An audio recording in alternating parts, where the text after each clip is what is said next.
Yesterday in the Catholic Church, the Sunday reading is from Luke, is an example of what is known as apocalyptic literature.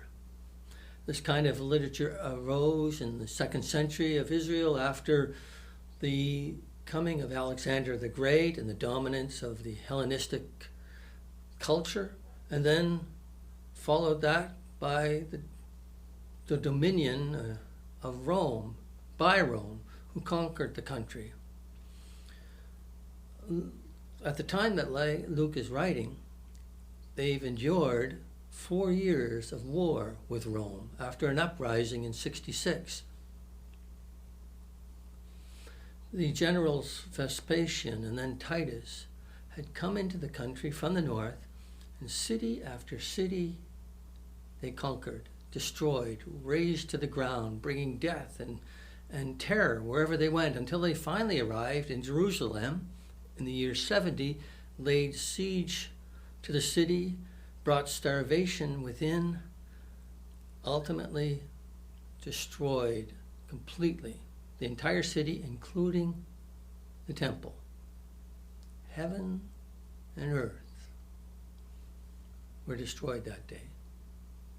Obviously, since the temple was the place where God dwelled on earth.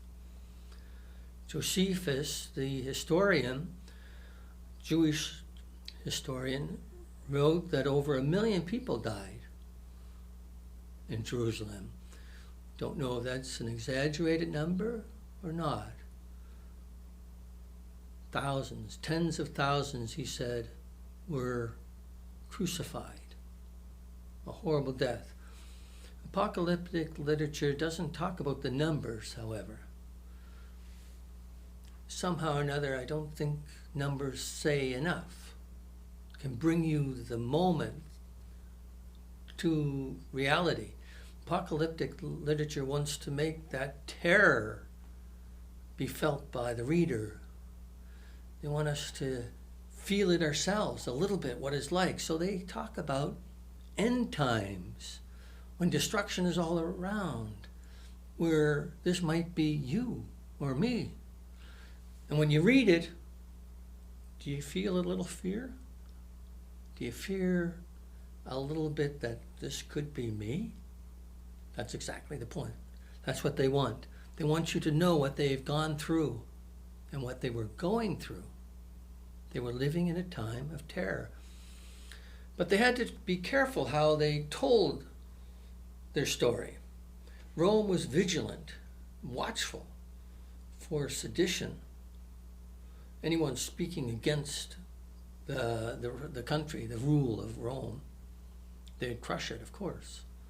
So they spoke, the Jewish people wrote, of end times, not now, but end times later.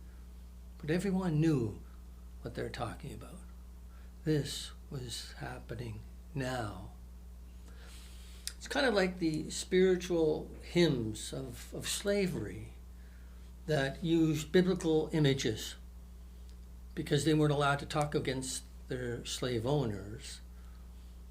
Songs like, the Balm of Gilead, or how about Sweet low, sweet chariot, coming to take me home. That's a terrible rendition of that song.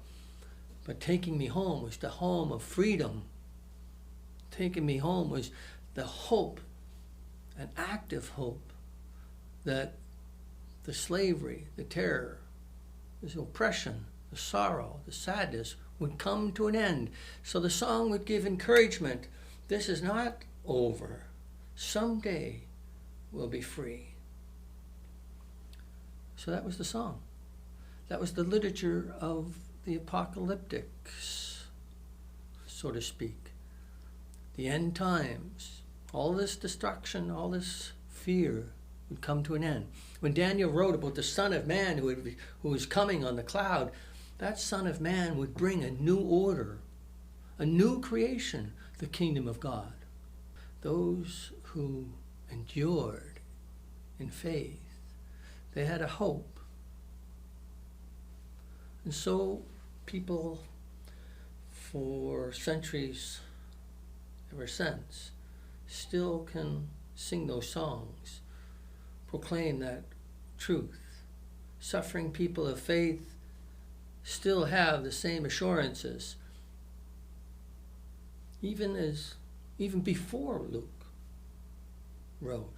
King David, thousands of years before, wrote, though I walk through the valley of darkness, I will fear no evil, for your rod and staff shall comfort me.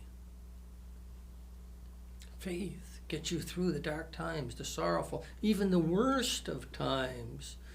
The message is the same. It's the message of Advent and how it begins.